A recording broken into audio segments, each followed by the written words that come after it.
Hey guys, welcome back. So we've been here talking with Asis. We've been having a conversation about kind of his witness, his journey, deepening of faith, and all the things that have come with that. We were most recently talking about kind of this idea of the dignity of the human person. And you mentioned a mission trip that you went on to the Dominican Republic.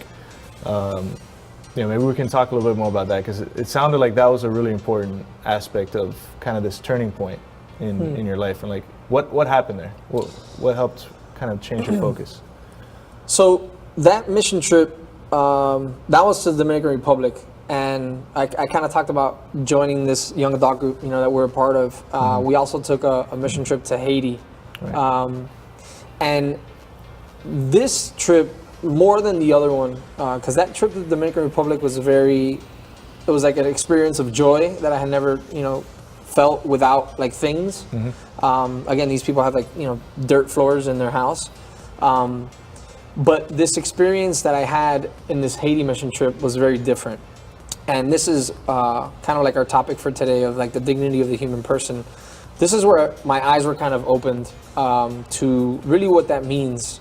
So when we go over there, we serve with the Missionaries of Charity, which is the group of sisters that Mother Teresa, or Saint Teresa of Calcutta, kind of established. And this experience in Haiti, it's intense. It's intense because as you guys know, Haiti is like the poorest country in the Western Hemisphere, and very different to the Dominican Republic. Their poverty is different, because you experience a lot of pain, there, and a lot of suffering In Haiti. Okay.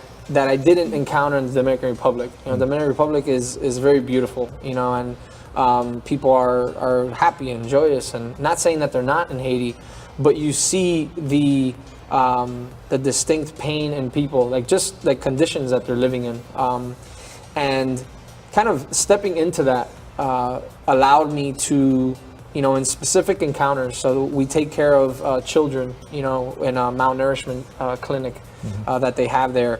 And just the fact that, like 70-80% of children in Haiti are literally dying of, malnutrition. There's like a wound clinic that we help out with on undressing, cleaning, and dressing wounds for whoever comes in. And you just see the conditions that these people live in. And again, when Christ speaks to your identity, or spoke to my identity as like a son of God, like that's not just me, that's you, that's Michelle, that's Blanca, obviously as daughters of his, and that's also all these other people that I was encountering, in Haiti and in the Dominican Republic. So just to see that they were living in these conditions, right? We talk about the human condition, and what we need to live and to survive. And these people in Haiti, they don't have basic needs, and they are experiencing things that you just look at the life people are living here now, and how we throw away money, and we spend money on just insignificant things, and just like, simple ways that we can help, over there, because there are people over there, right, with dignity that are not, there's something that the Missionaries of Charity I'll talk about a lot, which is the dignity, is treating every person with dignity, so even helping here in Miami with them, with the homeless, that's something that they talk about a lot, which is, that people should be able to take a shower, and should be able to, have a clean shirt, just simple things that we take for granted. But as, sons and daughters of God, and as humans with dignity, we should not be looked at, as a homeless man on the corner, but a man that, that is in need of love more than anything else. So going on these mission trips, did that influence the way that you came back to live in Miami? Like recognizing that there's the dignity of the human person, like serving on these in these extreme conditions, and then recognizing perhaps the small ways back here to really like have a lifestyle change of honoring the dignity of the human person, whether it be someone that's homeless on the street, or a woman, or like different people that you know. Yeah, absolutely. I think a gift that the Lord gave me in both of these trips, in Dominican Republic and Haiti, is just being present, living in that present moment, and just knowing that in every moment you can encounter God, right? And encounter Christ in people. And living out of that truth, right? And encountering that truth and encountering the Lord in people, it's challenging because you come back home, right? And what were we doing in these moments where we were encountering, this misery, is being present with people and loving them. It's not like giving them something, or it's literally just spending time with them, praying with them, asking how they are. So it's like that call to love, right? To love what's in front of you, when it's in front of you, and taking it as, I know one of the sisters told us, like things don't just happen, right? But they're like happenings of God, right? So when we start living from this place that everything happens for a reason, we hear that a lot, and like there are no coincidences, but God incidents, and that when we start to live from a place like God brought this person, or me walking down the sidewalk and I see this homeless man, like God made me, like had me walk down this sidewalk and put this man there for a reason, right? Because he wants to tell this person something, and he's not going to come down and tell him himself, so he's going to use me. So it's definitely, those trips challenged me when I came back home to love in a way that I never had before. So it's kind of like this emptying of the heart and expanding of the heart.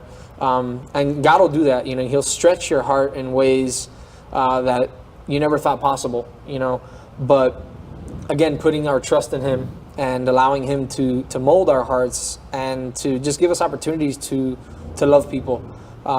Definitely. I imagine it wasn't just the homeless person, but it kind of started spilling out into all the relationships when he came back from that trip, right?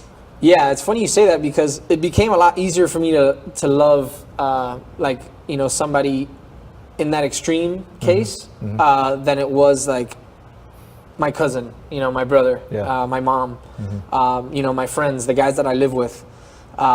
We have like less mercy, for those that we love the most, because again, they're eating, right? They're okay as far as health is concerned. They have clothes, they're sleeping on a bed. So that was a huge challenge that I faced. I'm like, why is it so much easier to go into these horrible places and conditions and love people, and just be present with them? But then I go to dinner with, my friends or my family, and I want to like slit my wrist, it's like, why is it?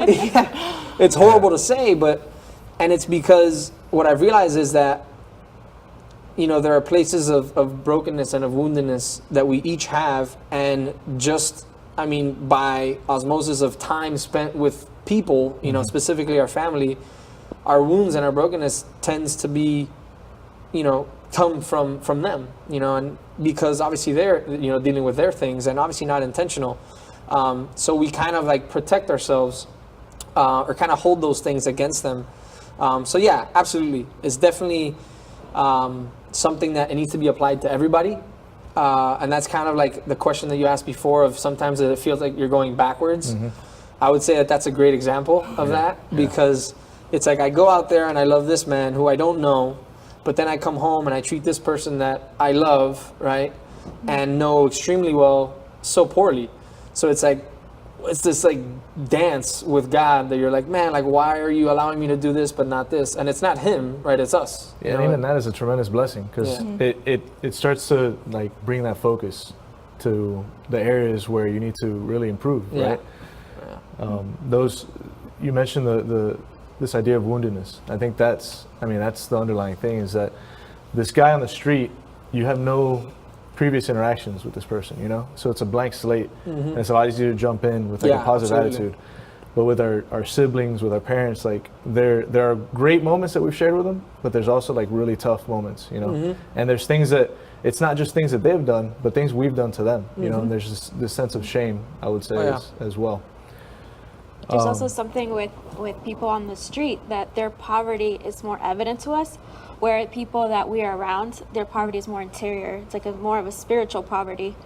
But then it's not a coincidence that Mother Teresa would say, to first love those at home, to love our family first, which is tough in itself, but what a mission, Yeah, that's a great point. I was thinking about that too, where, you're talking about this mission trip in Haiti, and how the best thing you could do for these people was just to be there, to be present, to be loving with them. Now, you're talking about how you went from seeing the dignity of the people who are in most need to those who we encounter every day. How do you see now, like the dignity of women, for example, compared to how you did before? Did that change? Yeah, quite a bit. Man,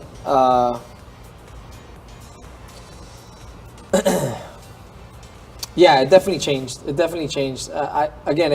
When you start having these encounters, the Lord, He doesn't just want you to continue to move forward, but He also sometimes will point you back to kind of show you like where you were, and like how He's worked in your life. And an area where I had to grow tremendously was, how I treated women, and how I looked at women, and how I spoke to women or spoke about the women. It's so funny because when I got to our young adult group, I was literally like running away from women. I was like, I'm maxed out. Like I have to remove myself completely. And the Lord is very funny because what He did was He just started putting me in situations where I was surrounded by women. So I would be in a small group and it was like 6 girls and me. Or, even with you, Blanca, when we had like our small group. Yeah, we had like a little more intimate small group outside of our normal group. It was me and like 3 girls. Which was nice because we had like the perspective of a guy and had like a brotherly figure there. But absolutely, we talk about like the look, and the fact that we have these desires, sexual desires that God gave us that are good. But what we do with those desires beyond that initial look, so if there's a girl, walking, a woman walking down the street, and as a man, she's probably going to catch my attention, right? Which isn't bad. That's a good thing. But it's from that moment forward, what I do with that look, so we talk about this idea or this concept of self-mastery, is, kind of seeing her as a daughter of God, and not as an object, for my self-seeking pleasure, even if it's just in my head, which from here to here, like just the things that can go on, right? So yeah, it's definitely completely changed the way that I see all women, or I try to, kind of like going back to that point of, do you sometimes feel like you're going back? Absolutely. Are there times that I look at a woman with lust? Yes, right? Does that mean that it's like I used to and I don't try and, pray and ask God for the grace to see her as His daughter? Yeah, and that's part of it. That's part of that journey. Like we do live in a fallen world, so we're not perfect, but that doesn't mean that we can use that as an excuse. So. That reminds me of something I learned recently, talking about that look, right? And the meaning of the word respect, right? And so this idea that respect is, if you break it down, meaning again, and then like spectacles, right?